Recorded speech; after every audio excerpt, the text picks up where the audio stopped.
Bom dia.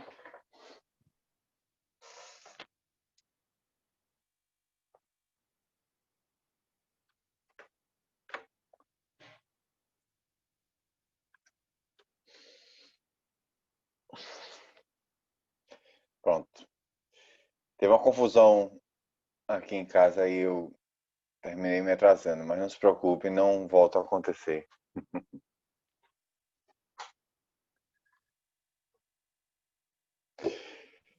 Pronto, bom dia a todo mundo.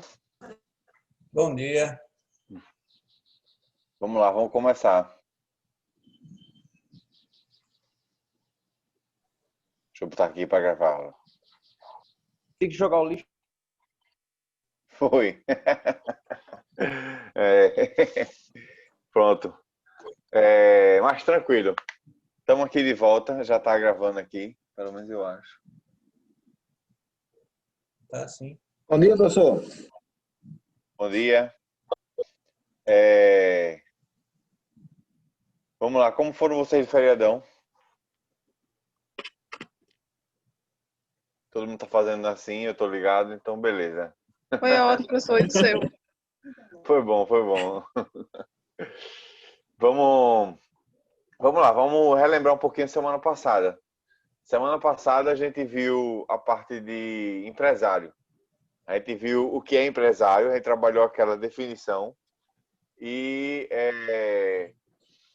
a gente viu justamente que não importa o que a pessoa faz, importa é como ela faz, ou seja, é a forma como ela explora a atividade empresarial que aí ela se torna empresária.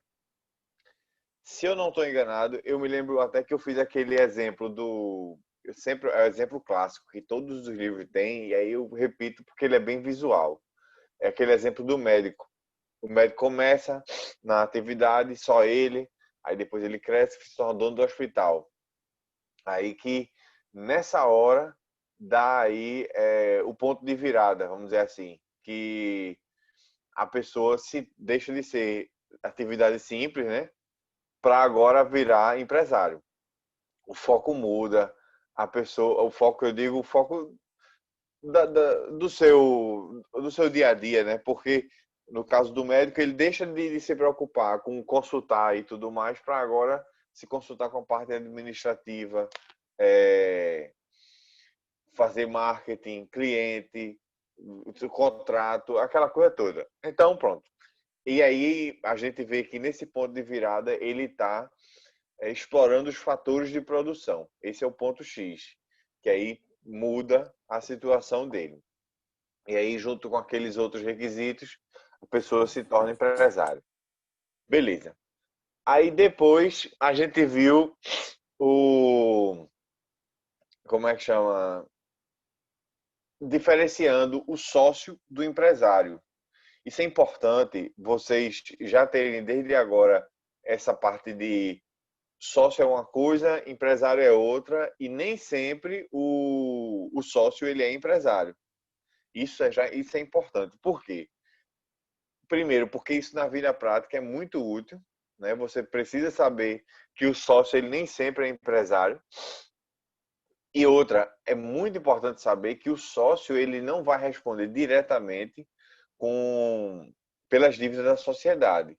Isso muita gente às vezes tem até essa dúvida. Tipo assim, mas o cara é sócio, ele não vai pagar não? Eu digo, não, dependendo da responsabilidade dele na sociedade, ele não paga não. Falar assim, parece até que eu tô fazendo falcatrua, não. Vocês sabem o que eu quero dizer.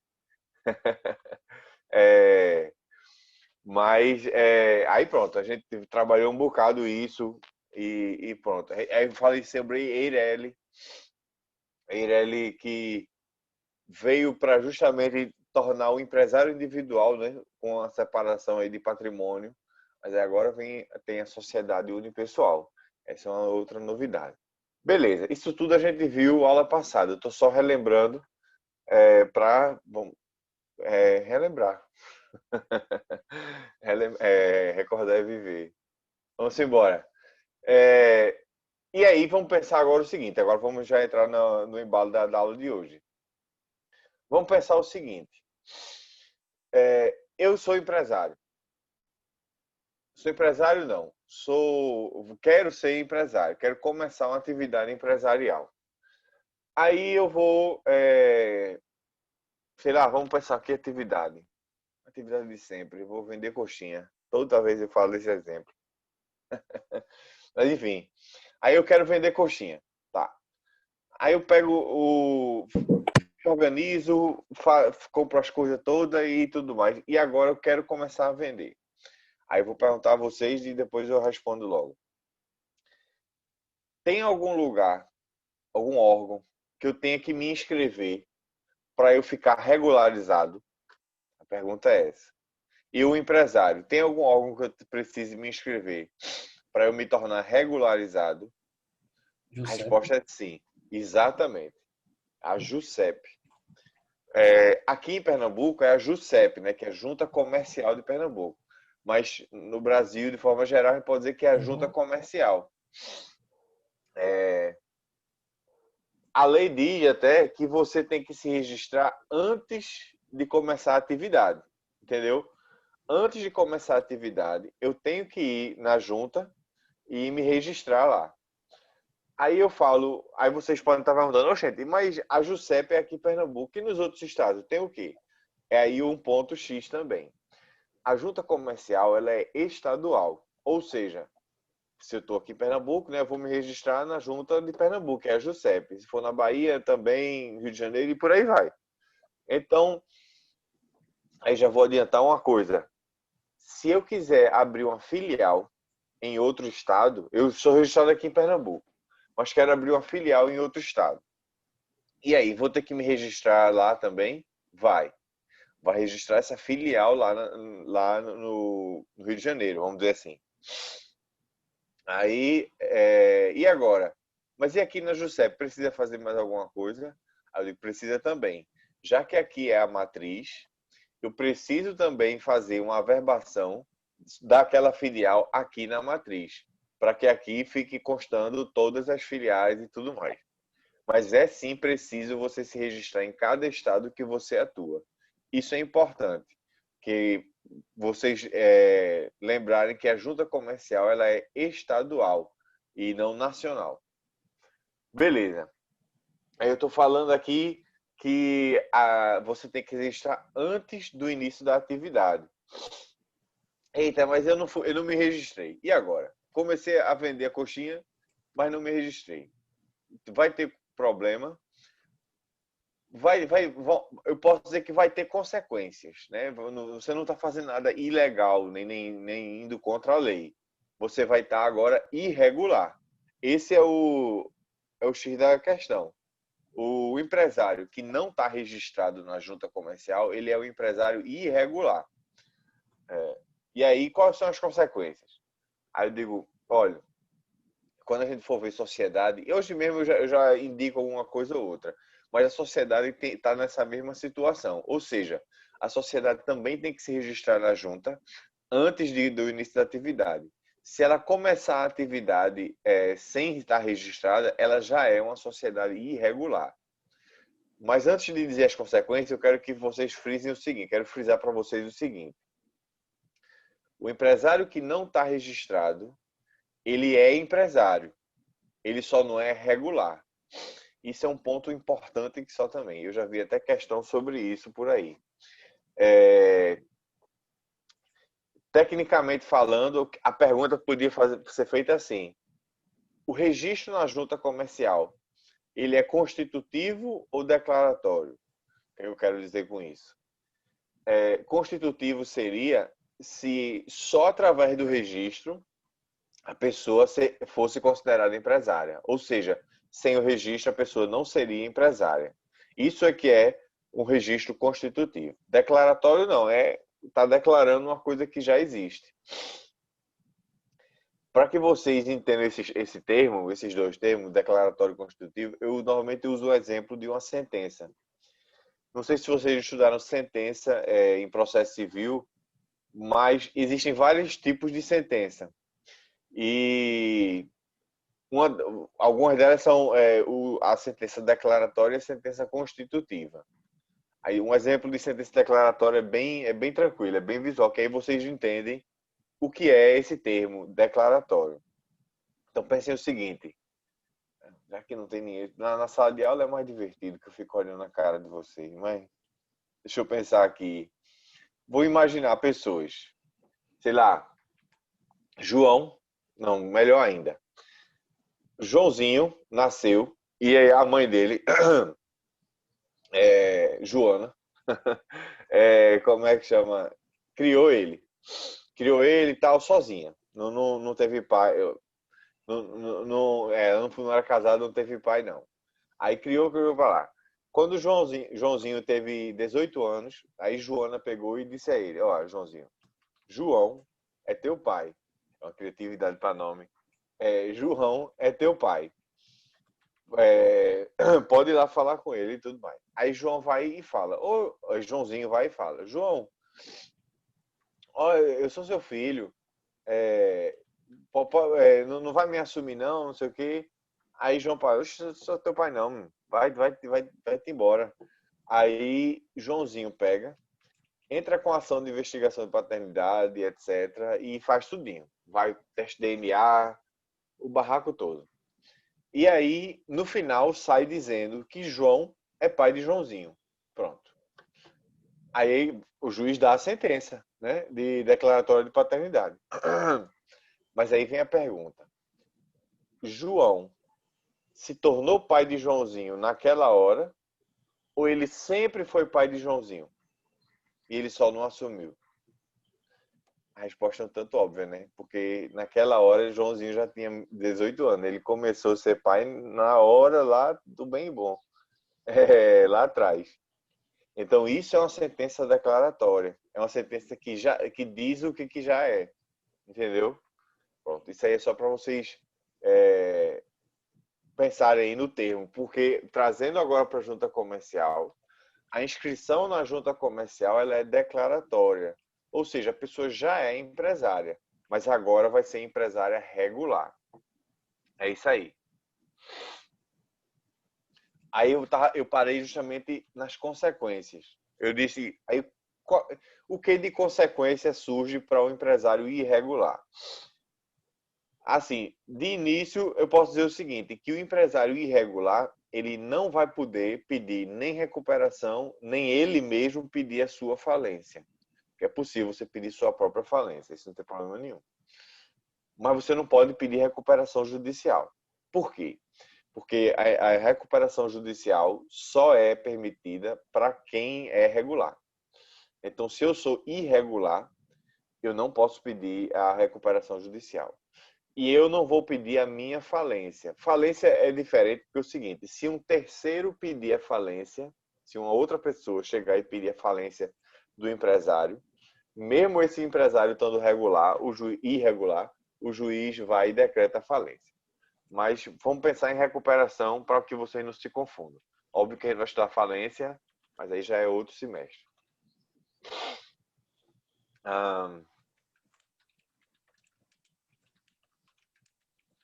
Eu já adiantei a parte da filial, né? Que filial ela vai ser registrada na junta, tanto do estado em que ela vai ser inaugurada, quanto do estado da matriz. Isso é importante. Mas diferenciem. Aqui eu não vou falar para vocês não, mas eu aconselho vocês a irem no Google e escreverem filial, agência e sucursal. Se vocês escreverem isso no Google, ele já vai dar a definição dessas três. A definição entre filial, entre agência e sucursal. É importante vocês saberem essa diferença, porque eu já vi uma prova uma vez, ela misturando as coisas. Ela colocava na letra A, filial aí botava a definição de sucursal. Na letra B, sucursal aí botava a definição de agência. E por aí vai. Ele misturava até chegar na correta, lógico. Mas é justamente para pegar vocês. Então, não é nada, é só 3 definições e não é nada extenso. Oh, meu Deus, não. É bem objetivo, assim. Aí vocês colocam lá filial, agência e sucursal. E digo logo a vocês que franquia não é, também é diferente dessas três. Franquia não é filial. Franquia, na verdade, é um contrato empresarial. A franquia é um contrato na qual você pode abrir uma empresa, né, com todas as características da franqueadora, né, do franqueador. E aí você se torna um franqueado. E aí vem tudo, vem como é que chama? O material. Lógico que isso tu vai ter que estar no contrato de franquia. Eu estou falando assim de forma geral. Mas o que vem e o que não vem, vem tudo no contrato de franquia. Mas vamos pensar na McDonald's, por exemplo. McDonald's é uma franquia. Aí você compra uma franquia da McDonald's, vem tudo para você. Vem, como é que chama? A estrutura em termos de decoração e tudo mais, o treinamento dos funcionários, os produtos também vêm, e por aí vai. Tudo isso vem. Vem até a telha. A telha, tudo vem pelo contrato da McDonald's. Não sei se vocês se lembram, agora relembrando aqui, na faculdade onde estava, né? Onde estava, que eu digo, lá na estrada do Bongi, onde era. Aí tinha na Abdias de Carvalho. Com 3 meses foi construída uma McDonald's do nada. Vocês se lembram? Que é num posto de gasolina, que é perto do Extra. Se não, passe lá. Eu não ganho nada com isso, viu? Mas rapidinho, rapidinho, a McDonald's levantou-se. Aquilo se deve também muito porque já está tudo pré-preparado com relação a ela. O esquema já está todo feito. Enfim, se já sou eu falando demais. Eu estou lendo aqui um detalhe importante. É que eu estou falando tanto de filial. Aí vamos pensar o seguinte. Vamos pensar aquela situação. Eu abri uma filial no Rio de Janeiro. A minha matriz é aqui em Pernambuco. A filial no Rio de Janeiro. Vamos dizer que eu vendi uma coxinha lá no Rio de Janeiro. Que aí o cara ficou com dor de barriga, aquela história toda. Aí quer entrar com ação judicial contra mim. Porque ele quer pagamento de danos morais e tudo mais. Aí a pergunta é, ele vai poder entrar com a ação no domicílio da filial ou vai ter que ser no domicílio da matriz? Não vamos pensar em direito do consumidor agora. Por quê? Porque direito do consumidor ele dizia que é o domicílio do réu, ou melhor, desculpa, do consumidor. Mas vamos pensar na regra geral. Na regra geral diz que seria o domicílio do réu. Aí vem a pergunta. Então vai ser na matriz ou vai ser na filial? E a pergunta a resposta é na filial. A lei permite, já é simulado isso, simulado não, já tem um enunciado do STF que já determina que a filial responde por todas as obrigações que foram adquiridas, né, através dela. Se por acaso a filial não tiver dinheiro para pagar aquela coisa toda, aí você pode acionar a matriz. Eu digo isso porque eu já fiz isso num caso. Esse caso foi uma furada, mas aí não teve nada a ver com a matriz, não, teve a ver com o cliente. Mas o caso foi o seguinte: eu entrei com ação contra uma empresa. Aí entrei aqui em Pernambuco. Aí quando eu entrei lá, aí não achou ninguém dessa empresa. Essa empresa desapareceu aqui em Pernambuco. Aí o poxa, lascou. Aí o juiz estava pedindo para eu informar outro endereço. Aí eu peguei, fiz uma pesquisa, achei outra filial. Aí mandei, era em outro estado. Aí o juiz mandou a citação. Isso era no começo do processo, era a citação. Aí não achou também. Poxa, aí o juiz mandando mandar outro endereço. Eu fiz uma pesquisa, achei 9 filiais no Brasil todo. E mandei, ó, tá aí tudinho, fique à vontade. Resumindo, não achou nenhuma. Essa empresa desapareceu. Aí lascou. Mas nesse caso, que era um caso trabalhista, tinha responsabilidade subsidiária. Então, no caso, já que essa empresa não tava achando, não tinha sido achada, nem os sócios, porque era caso de desconsideração também. Foi uma falcatrua mesmo. No Brasil todo elas estavam sendo procuradas. Aí eu tinha como responsabilizar, nesse caso, os Correios. Como eu falei, responsabilidade subsidiária. Isso faz tempo. Aí pronto. Aí depois foi para os Correios e não sei o quê. Mas eu pulei fora porque eu vi que o cliente estava querendo me enrolar. Mesmo depois de ter trabalhado que só, eu preferi cortar as perdas. Beleza, vamos voltar para cá. Então tá aí. Isso é filial, eu falei e tal. Agora deixa eu falar com vocês sobre a junta comercial. A junta comercial é lá onde a gente vai registrar a empresa. Seja sociedade empresária, seja você empresário individual, ou seja você Eireli. Se você for fazer atividade empresarial, você vai se registrar na junta comercial. Então, essa junta comercial é um cartório. Vocês podem estar dizendo. Eu digo não. Realmente ela tem algumas características semelhantes a um cartório. No entanto, a gente não pode fazer essa comparação imediata. Tipo assim, a junta comercial é um cartório. Não. Porque tem outras características. E aí vamos ver qual é a função da junta, os atos que são feitos na junta e essa diferença, né, entre cartório e junta comercial. Primeiro, lá na junta comercial são realizados os atos de registro. Através desses atos de registro, a gente faz, como é que chama? Fala de outro jeito. Esses atos de registro têm funções diferentes de acordo com o ato que a gente vai fazer. E que atos de registro são esses? A gente tem a matrícula, a gente tem a autenticação e a gente tem o arquivamento. A gente tem matrícula, autenticação e arquivamento. Esses são os 3 atos de registro que são realizados, na junta comercial. É resquício de feriado. Mas beleza. Vamos ver cada um deles para a gente saber o que é cada um. Então vamos começar com a matrícula. O empresário, ele tem... existem algumas profissões que são chamadas, como é que chama? Auxiliares do comércio.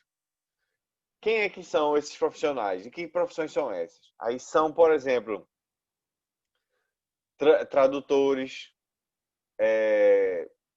trapicheiros. Trapicheiro eu vou dizer já é o quê? Tem a ver com o gerenciamento do armazém judicial. Do armazém judicial, não, desculpa, do armazém. Então, tradutores, trapicheiros, intérpretes, administradores de armazém, todos esses são considerados auxiliares do comércio.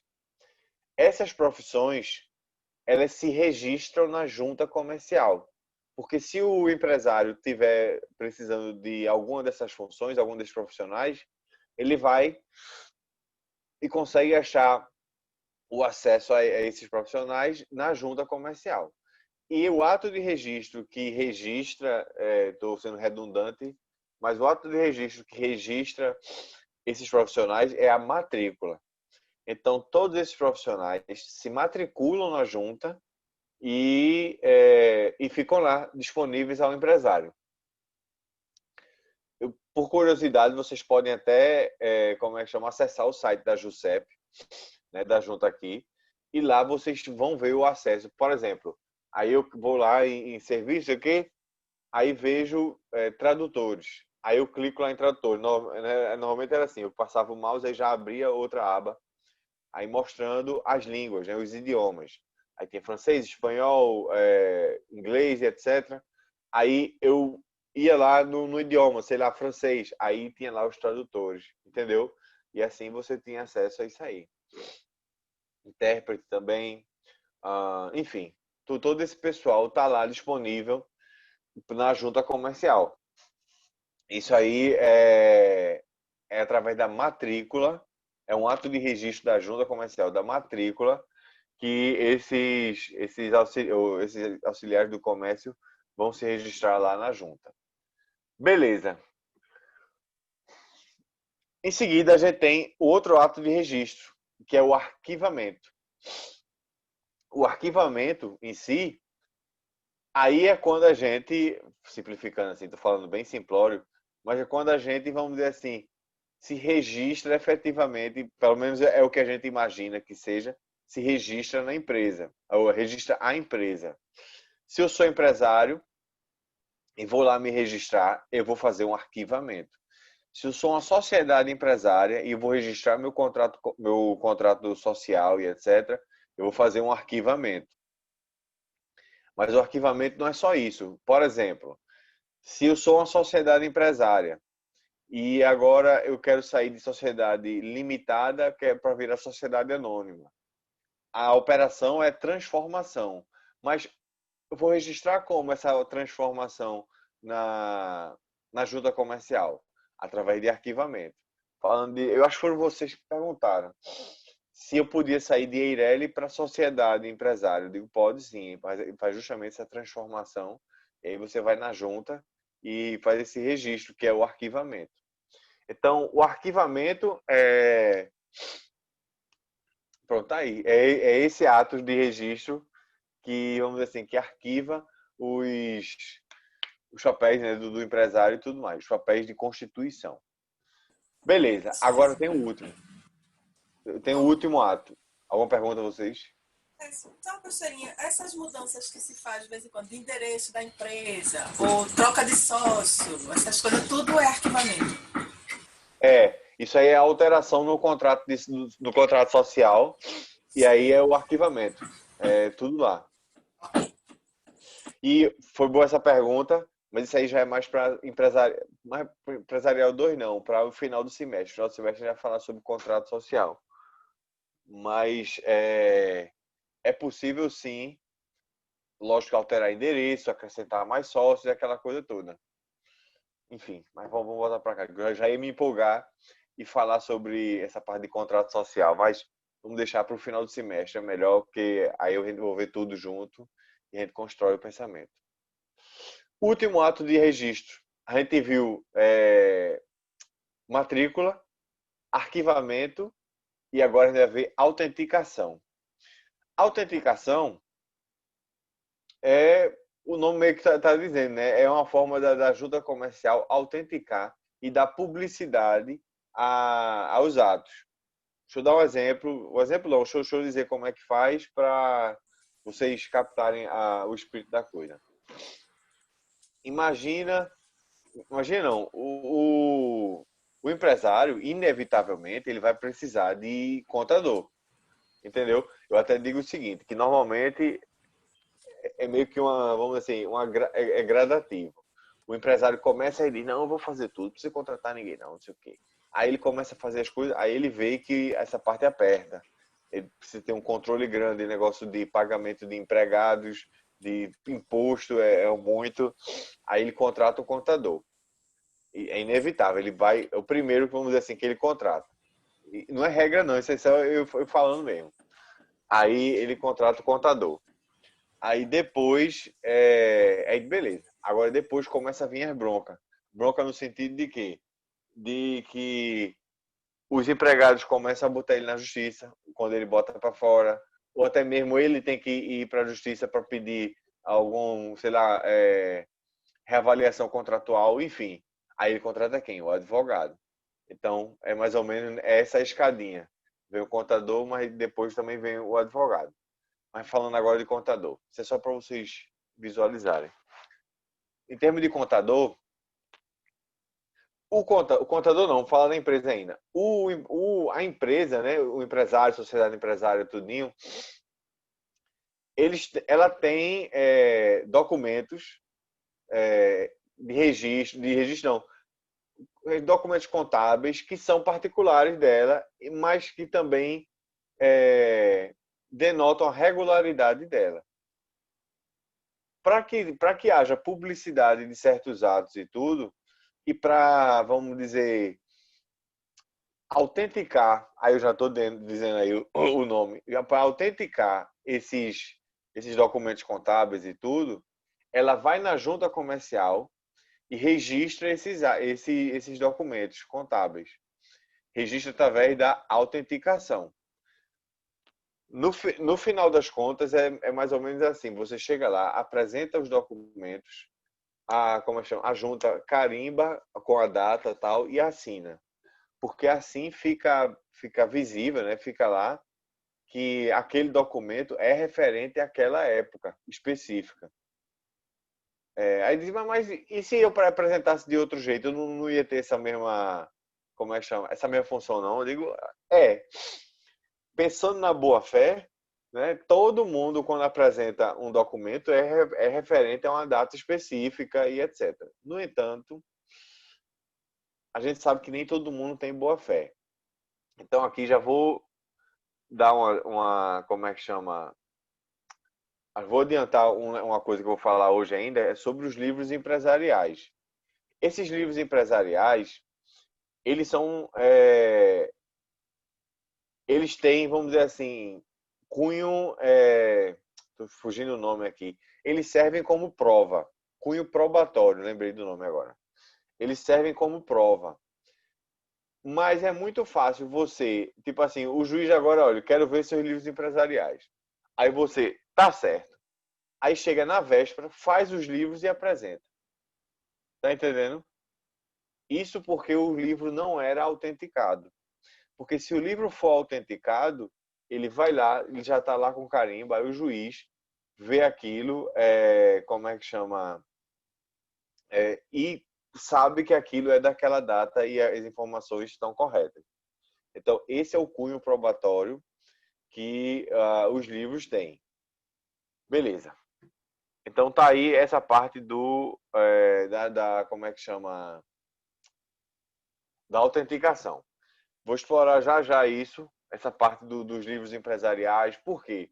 Porque eu falei da publicidade. Realmente a junta comercial, ela dá publicidade aos atos. Esses atos que são feitos lá, sobre eles se aplica também a publicidade. Nesse sentido, ela é parecida com o cartório, porque quando você registra algo no cartório, é uma forma de você dar conhecimento a terceiros sobre aquele ato. Isso aí é muito importante depois para você, até na vida profissional. Por exemplo, eu vou hipotecar uma casa. Se eu não registrar a hipoteca no cartório, ninguém vai saber da hipoteca. Aí eu vendo a casa e como é que chama? E o cara que comprou a casa pode ter a casa tirada, ou melhor, ele não pode ter a casa tirada porque ele não sabia da hipoteca. E aí o credor da hipoteca vai ficar a ver navios, entendeu? Tudo isso porque não tinha o registro. Em contrapartida, se eu vou fazer uma hipoteca e eu registro ela no cartório, quem comprar a casa sabe da hipoteca, porque está lá no cartório. E aí, quando o credor da hipoteca for cobrar, o caba que comprou vai perder a casa, porque ele sabia da hipoteca quando comprou a casa. O registro no cartório tem eficácia erga omnes, ou seja, todo mundo está sabendo. Então, nesse ponto, a junta comercial, em vários atos aqui, se parece com o cartório, porque dá publicidade aos atos. A gente vai estudar, na aula que vem, eu acho, hoje não, a gente vai estudar a venda do estabelecimento empresarial, que tem que ser registrado na junta. Isso é para todo mundo saber que aquele estabelecimento foi vendido, passou de dono, aquela coisa toda. Beleza. Isso vamos segurar, já eu falo mais sobre isso. Porque tem mais coisa para falar sobre livros empresariais. Mas, o que é que eu estou falando aqui?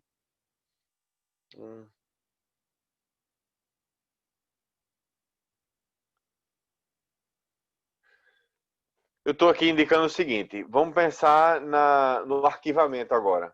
Ou seja, aí eu enumerei aqui no slide, vou passar hoje para vocês com certeza o slide, já não aguento mais. Quando acabar a aula, eu já vou passar para o grupo de vocês aqui no WhatsApp. Todos os slides que eu já vi com vocês, não se preocupem.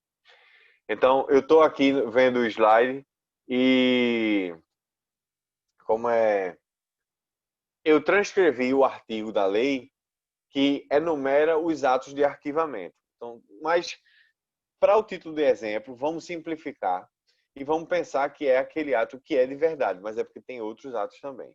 Mas que é aquele ato que uma sociedade ou um empresário individual, ele vai lá na junta comercial para se regularizar ou para se constituir. Constituir como se fosse empresária ou se fosse sociedade empresária e regularizar se for empresário individual.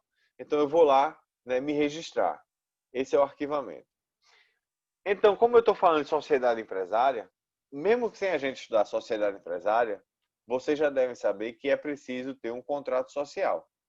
Um contrato social é um contrato, né, que discrimina lá todas as relações e a organização da sociedade empresária.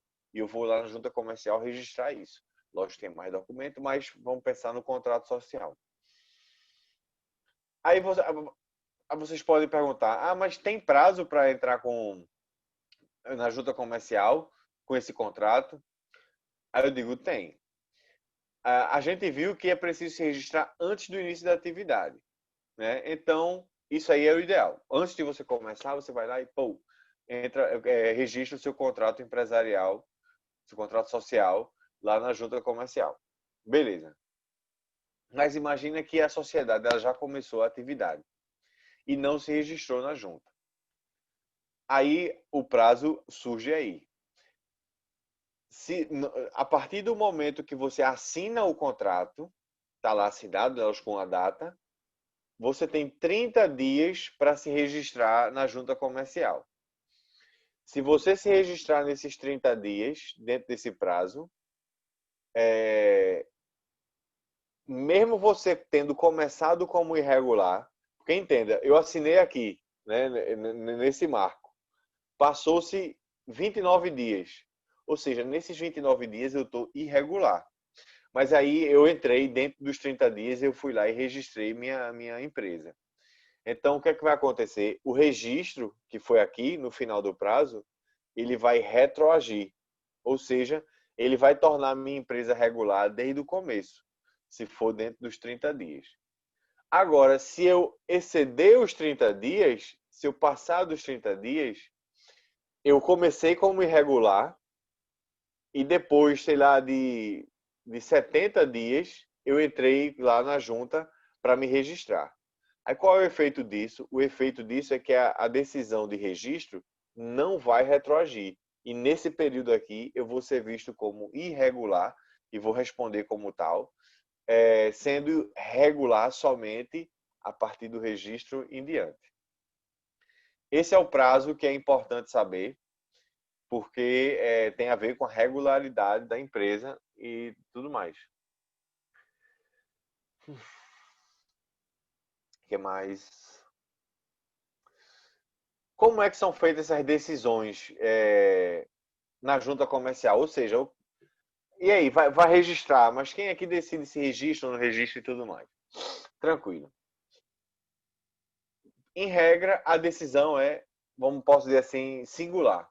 Ou seja, uma pessoa só ela vai lá e faz esse ato, né? O funcionário da junta.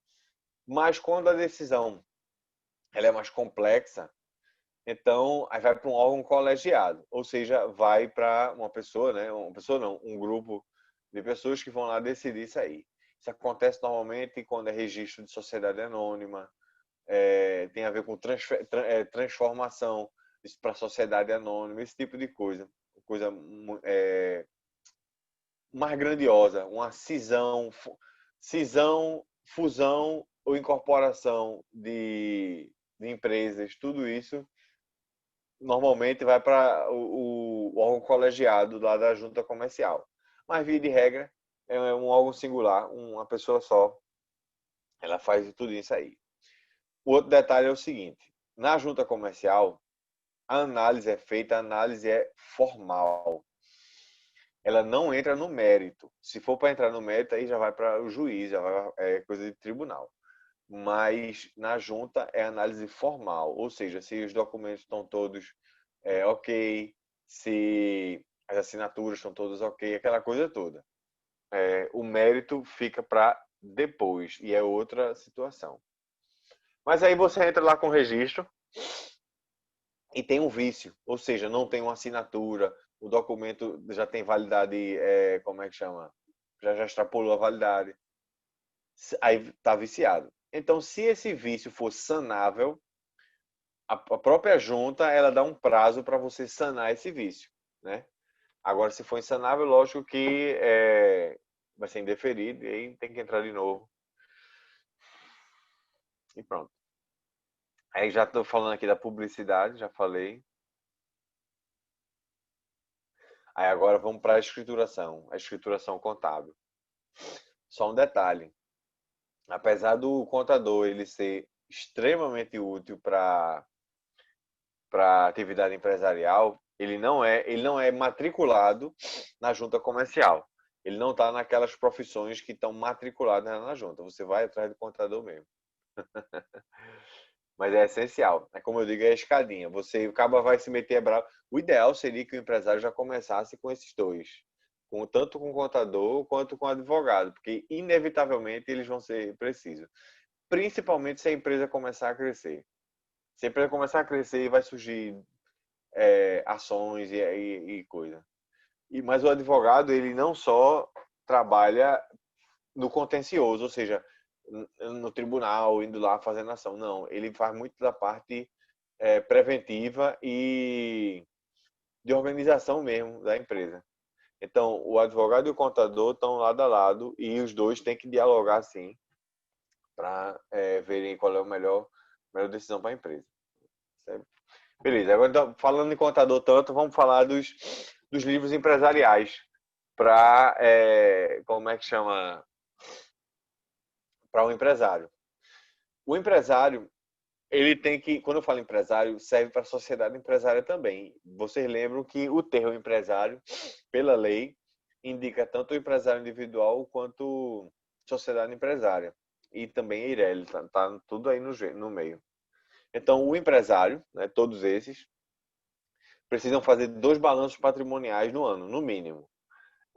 Como é o balanço patrimonial? Desculpa, o balanço financeiro, que é justamente o balanço patrimonial e o balanço de resultado econômico. Tá aí.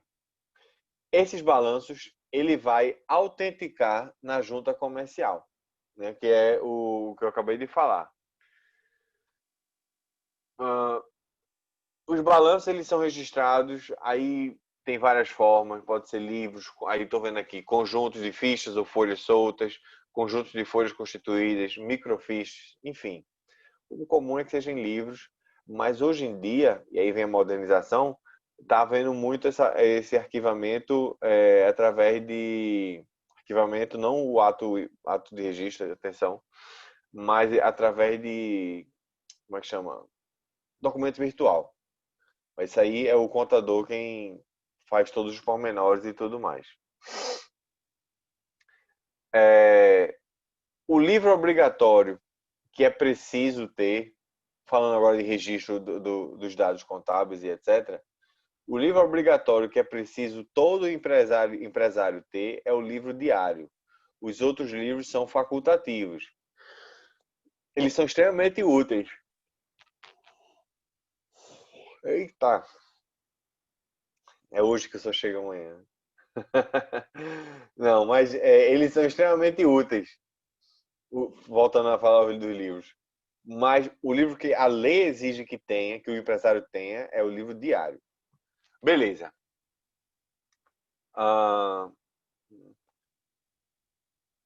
Então, esses livros empresariais, eles rigorosamente, eles são a intimidade da empresa. Pensem assim. Ali tem informações bem específicas e bem particulares da empresa. Tem dizer quanto ela deve, quanto ela vai cobrar, quanto ela ganha. Então, isso é uma coisa que você não quer que todo mundo fique sabendo. E é lógico, né? Porque, como eu falei, é a intimidade da sua empresa. Pensando nisso, a lei protege esses livros de uma forma. Ela concede o sigilo empresarial a esses livros. Então, esses livros são sigilosos. Você não precisa apresentar ele para ninguém. Se chegar um cliente aí, na sua loja, aí pega e diz, não, ó, eu quero comprar essa camisa, eu quero ver os livros empresariais. Eu digo, não, meu amigo, você tem a camisa, pode pagar, mas o livro não vai ter, não. Não, isso é lógico. Então, os livros empresariais,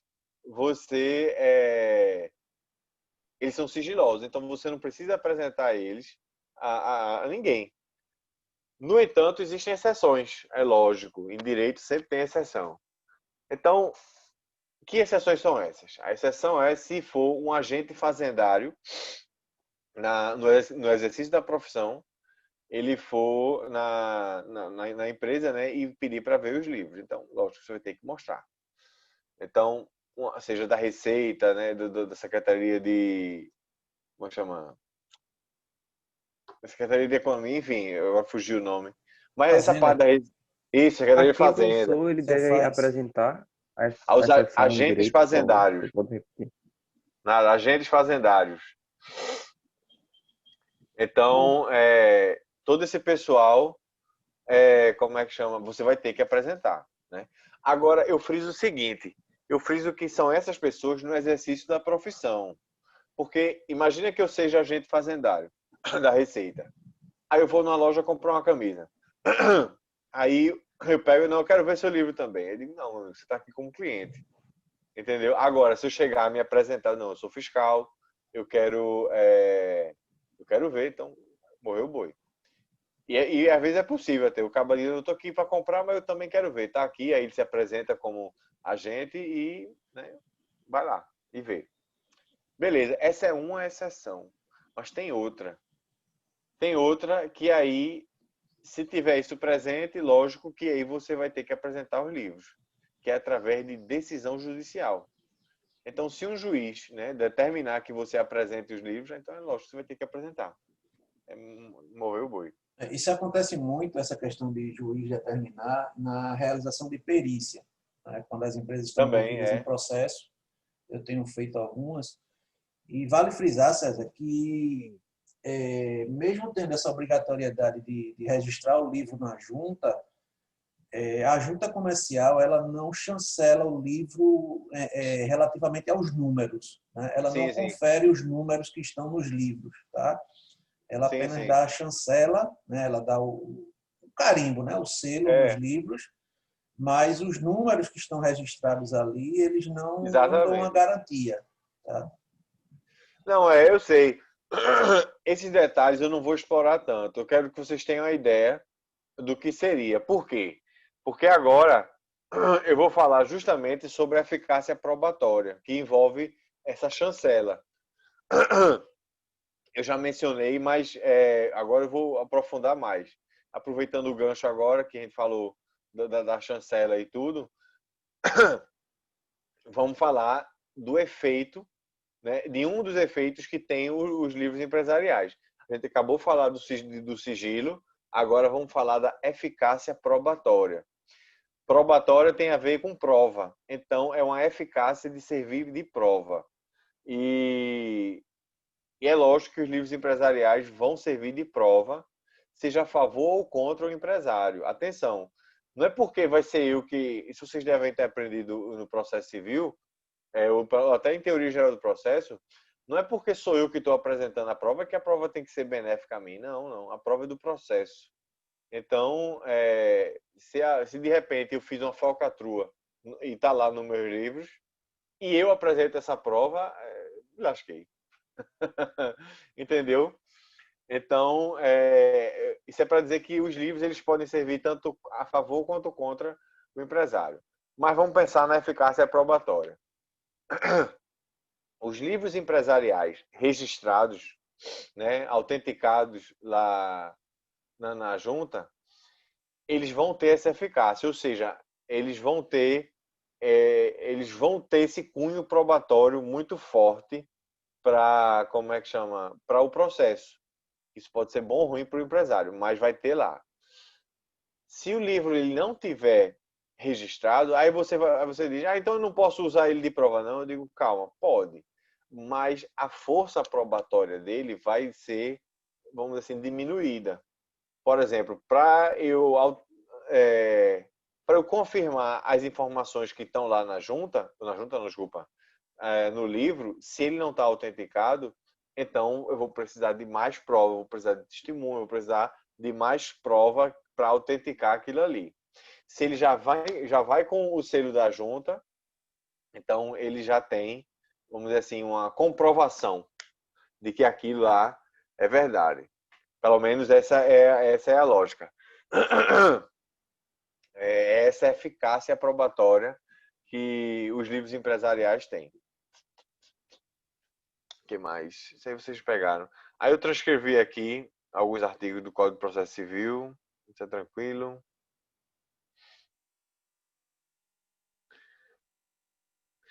Que eu tô falando... Ah, não. Agora a gente vai entrar em nome empresarial. Oh, que bom. Pronto, meus caros.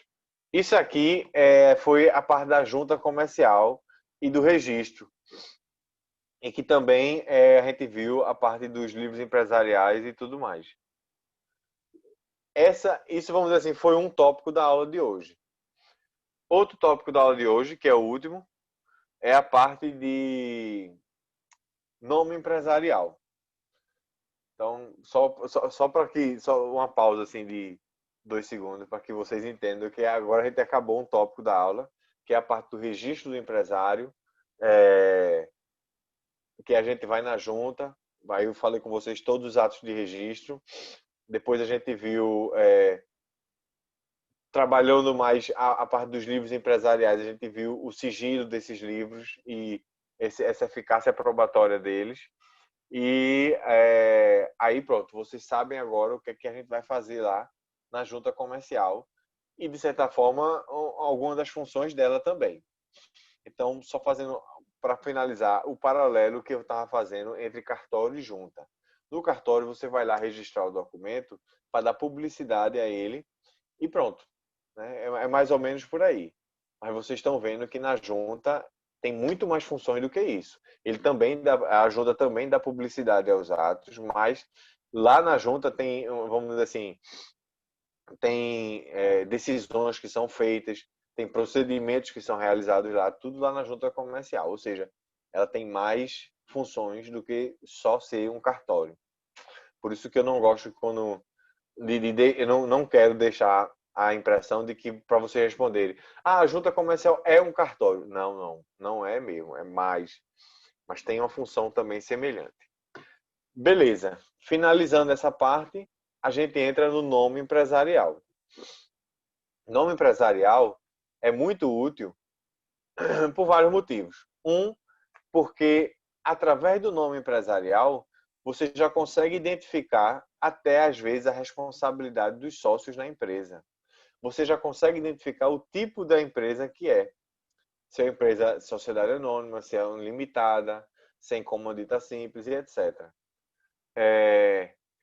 Isso tudo está lá no nome empresarial. Mas vamos lá falar como é que chama do nome empresarial. Primeiro, nome empresarial é gênero, do qual são espécies 2 tipos de nome empresarial: a firma e a denominação social. Então, a gente tem a firma e a denominação social como espécies de nome empresarial. Deixa eu dizer rapidinho o que são cada um deles, e aí a gente depois eu entro nos pormenores desses nomes empresariais. Firma, primeiro, já começa, eu quero desmistificar um conhecimento geral, que a gente pensa em firma, a gente já pensa em empresa. Não. Tecnicamente, firma é o nome empresarial da empresa que é feito através do nome civil do empresário. Por exemplo, eu, César, eu vou abrir uma empresa, eu sou empresário individual. O empresário individual só pode se utilizar da firma como seu nome empresarial. E o que é uma firma? A firma é o meu nome. Então, a empresa vai ter o meu nome, é o nome civil do sócio ou do empresário. Se eu for para uma sociedade, vamos usar a sociedade em comandita simples, ou uma sociedade em nome coletivo, se vocês vão estudar mais semestre que vem. Esse semestre, no final do semestre, eu já falo muita coisa sobre sociedade, mas as sociedades em específico, semestre que vem. Então vamos pegar uma sociedade em nome coletivo. A sociedade em nome coletivo também, a sociedade só pode ter como nome empresarial a firma. Ou seja, ela vai pegar um sócio ou todos e colocar lá como nome empresarial da empresa. Então eu pego lá o sócio, João da Silva Júnior, e pronto, esse é o nome empresarial da empresa. Isso é a firma. Ou seja, é uma assinatura. Muita gente diz, a firma é uma assinatura. Eu digo, porque você vai ter que assinar igual a firma. Esse é o nome empresarial. Mas a gente tem outro, que é a denominação, né? Denominação social, denominação empresarial, enfim. A denominação, diferente da firma, ela é um nome inventado. Então, eu inventei um nome, sei lá, qualquer, e pronto, tá lá. Nike, a empresa Nike, né? Nike é um nome inventado. Então, como é que chama? É uma denominação. Uma curiosidade para vocês. Curiosidade não, para esclarecer aqui. A gente tem no Pina ali, né, aqui no Recife, um empresarial muito grande, é o JCPM.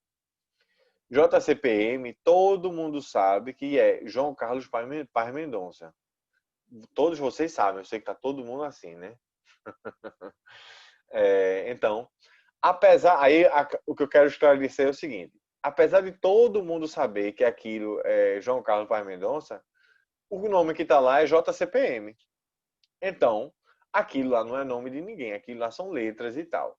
Então, aquilo lá é uma denominação social, uma denominação empresarial. Não é firma, entendeu? Loja de carro aqui em Recife, que a gente tem em Pernambuco, né? É a Caoa. A Caoa, acho que vocês conhecem, é muito conhecida aqui. A Caoa também é o nome do dono. É Carlos Alberto, e não sei das contas, eu esqueço toda vez o último nome dele. Mas, como é que chama? Apesar de todo mundo saber que aquilo é o nome dele, as siglas, né, todas juntas e tal, aquilo lá é uma denominação, porque rigorosamente aquilo não é nada. Então, para ser firma, você tem que ter o nome do sócio, como é que chama? Nome civil dele. Esse nome pode ser abreviado, né? Uma palavra ou outra, mas não só as letras iniciais. Aí não, aí já vira uma denominação. Pronto, isso é só para que vocês separem essas duas espécies de nome empresarial. Ô, professor, Mas, diga lá.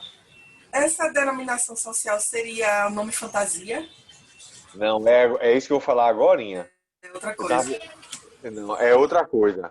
Aí eu ia dizer o seguinte, que já que a gente está falando de diferenciação, eu quero diferenciar justamente o nome empresarial da marca, nome de fantasia e como é que chama? Aí pode botar aí até sinais de propaganda também.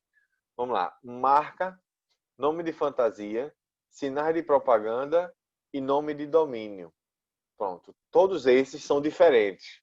Nome empresarial é uma coisa, marca é outra, nome de fantasia é outra, sinal de propaganda é outro e nome de domínio também é outro. Pronto. E aí, César, o que é? Calma, vamos lá. Vamos começar com marca. Marca a gente vai estudar até esse semestre ainda. A gente vai estudar tudinho sobre marca. Mas a marca, ela tem o intuito de diferenciar o produto. Pensem em marca mais ligada ao produto do que à empresa. Porque a marca, ela diferencia o produto dos outros que tem no mercado. Por exemplo, cadê? Porque eu não posso nem usar. Eu ia mostrar meu celular, mas eu estou usando, né? Meu celular é Samsung. Então, o fato dele ser Samsung, ele se diferencia do outro da Apple, de quem? Da LG, da Sony, enfim. A marca, ela está diferenciando aí o produto dos outros que tem no mercado, né? A galinha, perdigão, sadia, tudo tem suas características. E você não, perdigão é bom, não sei o quê, que agora é tudo da mesma empresa. Mas aí que tá, a marca é diferente. A marca não é a empresa. Isso é importante vocês terem essa diferenciação. Se não é empresa, consequentemente, não é o nome empresarial. Você pode ter o nome empresarial uma coisa e a marca outra completamente diferente. Os nomes não precisam coincidir. Muito pelo contrário, eles às vezes até divergem. Porque às vezes uma empresa, por exemplo, ela tem mais de uma marca sobre sua administração. Isso aí já é a prova que a marca não é empresa e tal. Beleza. Então, essa daí é a diferença entre nome empresarial e marca. Agora vamos para o nome fantasia. O nome empresarial é o nome que está lá registrado na junta comercial. E que, vamos supor assim, é o nome próprio da empresa. É o nome que foi lá registrado e que, como é que chama? Que está aplicado para a empresa em si. Enfim, pode ser o nome do sócio ou uma denominação. Vamos pensar agora em denominação para diferenciar de nome fantasia.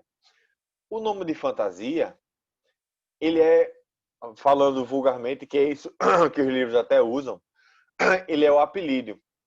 Enquanto o nome empresarial é o nome oficial da empresa, o nome de fantasia é o apelido. É como todo mundo conhece aquela empresa. Todo mundo conhece. Vamos usar um exemplo forçado.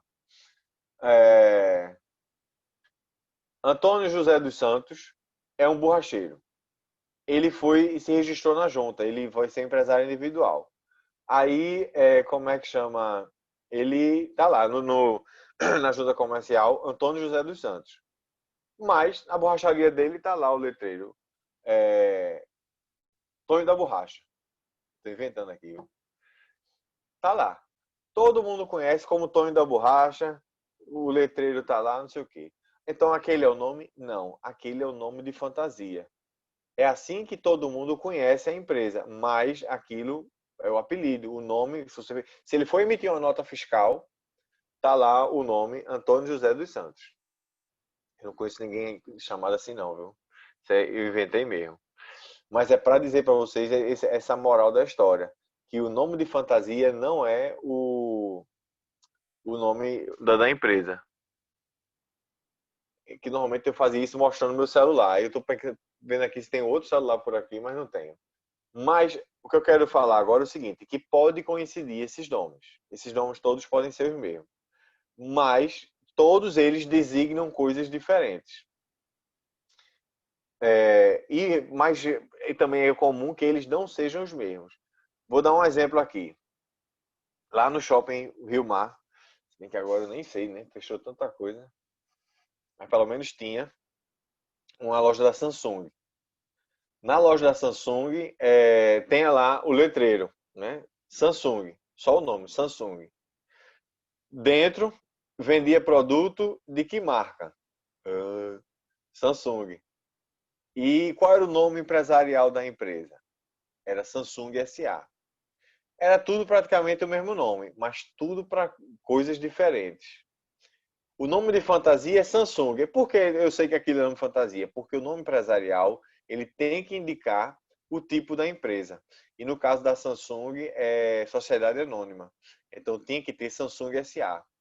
Por isso que eu tenho certeza que ali está dizendo o nome de fantasia.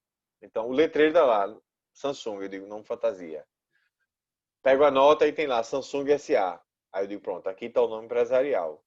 E o produto, qual é a marca dele? Samsung. Entendeu? Ou seja, aqui é o mesmo nome. Como é a mesma empresa, então não teve conflito. Às vezes tem conflito quando, por exemplo, eu uso o nome de fantasia que outra empresa também usa no nome empresarial. Aí começa a ter o conflito. Isso vai prevalecer aí o registro, né? Quem se registrou primeiro, aquela coisa toda. Mas quando não tem conflito, então beleza. Só que eu estou usando esse exemplo da Samsung, mas é mais comum que tenha vários tipos de nome. Por exemplo, como é que chama? O nome da empresa é um, o nome social da empresa é um, a marca é outro e no fantasia é outro também. Olha, eu vou dar um exemplo aqui que esclarece não, na prática ele se aplica para o nome de fantasia. Deixa eu pegar aqui um negócio. Pegar a minha carteira, ver se tem algum papel que eu guarde, que às vezes fica, eu guardo nota fiscal, aquela coisa horrível.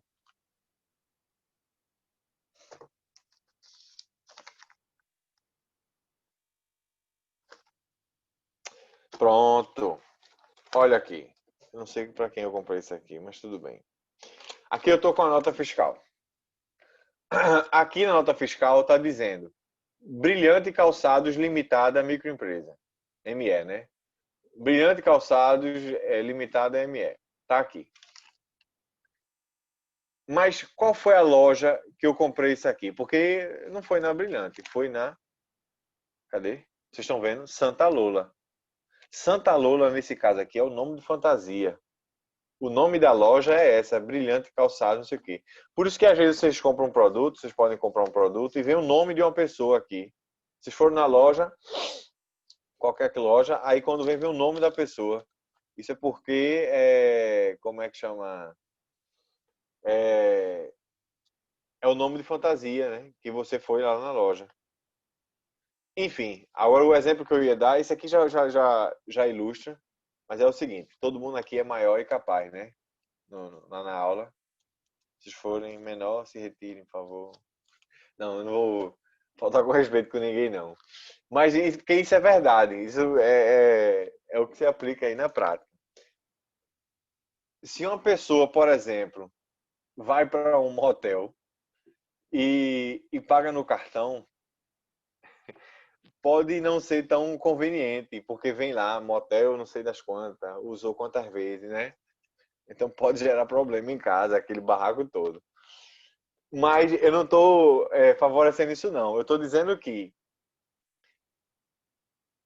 o pessoal, né, acho que os donos do motel viram a solução, que muitas vezes eles colocam o nome de restaurante, o nome de posto de gasolina. Isso me disseram, viu? Eu não faço ideia, não. Mas, enfim, na nota fiscal vem o nome de outra coisa que não o nome daquele motel. Isso porque o nome que está lá no motel, no letreiro, é o nome de fantasia. E o nome que vem na nota fiscal é o nome empresarial. Tá aí. Podem achar engraçado, mas é, de fato, o nome empresarial e o nome de fantasia aí sendo utilizados e não sendo a mesma coisa. Tá aí. Ah, agora falta dois itens, que eu falei de marca, nome fantasia, aí tá faltando sinais de propaganda e nome de domínio. Sinais de propaganda, o nome é autoexplicativo, são os sinais, vamos dizer assim, as artes, vamos dizer, que a gente usa para chamar a atenção dos consumidores. Então, é uma forma como a gente desperta a atenção dos consumidores para o produto e tudo mais, usando aí sinais para propaganda. Né? O nome é autoexplicativo. E nome de domínio também. Seria o logotipo? A Também, logomarca? lá no logotipo tem sinais de propaganda, assim. Entendeu? Nome de domínio. Aí o nome de domínio é tranquilo, é que é o site da internet. Pronto, simples assim. Então, o nome de domínio é o site lá na internet. Já falei firma e denominação. Os nomes empresariais, todos eles, seja firma ou denominação, sobre eles se aplica dois princípios. É o princípio da veracidade e o princípio da novidade. Através do princípio da veracidade, a gente tem que dizer a verdade no nome. Por quê? Porque eu não posso botar lá, sei lá, César Calçados e vender, sei lá, material de construção. Não pode. Né? Tem que estar condizente com a minha atividade. E o da novidade é que o nome empresarial, ele tem que ser novo. Ele não pode ser o mesmo de outra. Por isso que a junta comercial também faz uma busca para saber se tem conflito entre os nomes, se aquele nome já está sendo utilizado. E aí você Tem que escolher outro. Pronto. Esses dois princípios se aplicam ao, como é que chama? Ao nome empresarial. Espera aí. Pronto. Agora só um último aviso. Os livros de direito empresarial que vocês podem ter por aí, como é que chama? Acesso a eles e etc. Por regra, eles já tratam, nessa parte de nome empresarial, eles já indicam para você.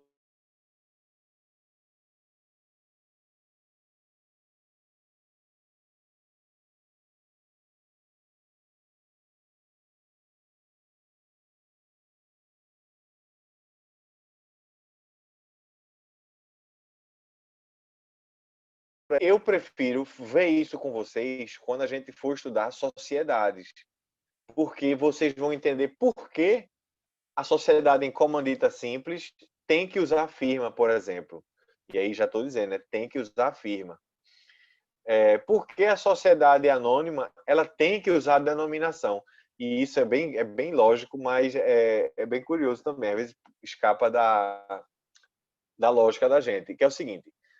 A sociedade anônima ela tem que usar a denominação social. Ela não pode usar o nome civil de um sócio como nome empresarial. Por quê? Porque a sociedade ela é anônima.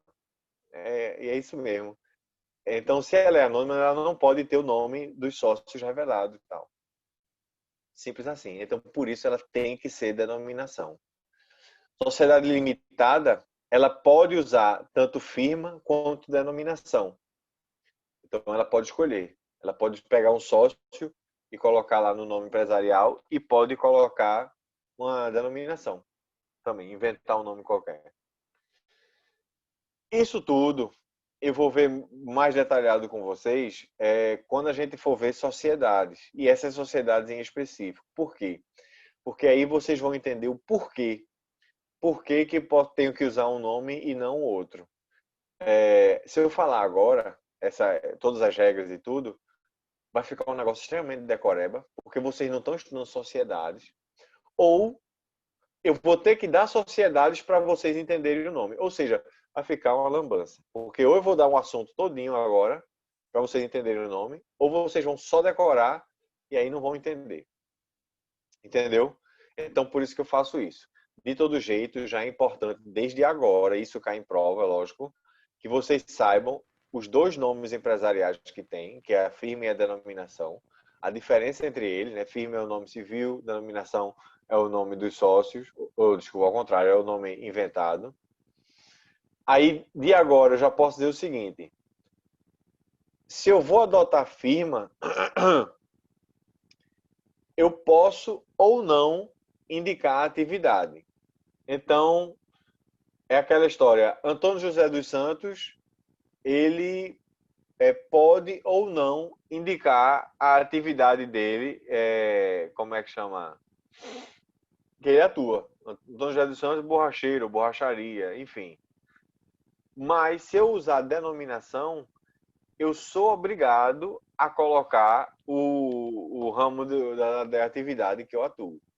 Então, tá aí uma característica que vocês já é importante saber. E aí vocês diferenciam um nome do outro. Que mais? Também é importante vocês saberem de agora que o empresário individual ele tem que usar a firma. Ou seja, ele é o nome dele quem vai ser o nome empresarial. Ele não pode inventar um nome. Então, se vocês virem um empresário individual e ele tem lá um nome inventado que ele inventou, ele sabe que aquilo é nome fantasia. Aquilo não pode ser o nome empresarial dele. Porque o empresário individual só pode usar a firma. O que mais? Pronto, tá aí. Essa é a parte de nome empresarial que é importante vocês saberem. E depois, com o tempo, a gente vai aprendendo mais coisas e eu vou injetando mais conhecimento também para vocês, até com relação a isso. Apesar de eu já ter soprado aqui que sociedade anônima tem que usar a denominação sociedade limitada, porque essas são as duas sociedades mais utilizadas no Brasil. E sociedade limitada é firma ou denominação. Só um detalhe. Falando sobre EIRELI. EIRELI, como ela é muito similar à sociedade limitada, e ela, de propósito, aplica certas regras da sociedade limitada, a EIRELI também pode usar ou firma ou denominação.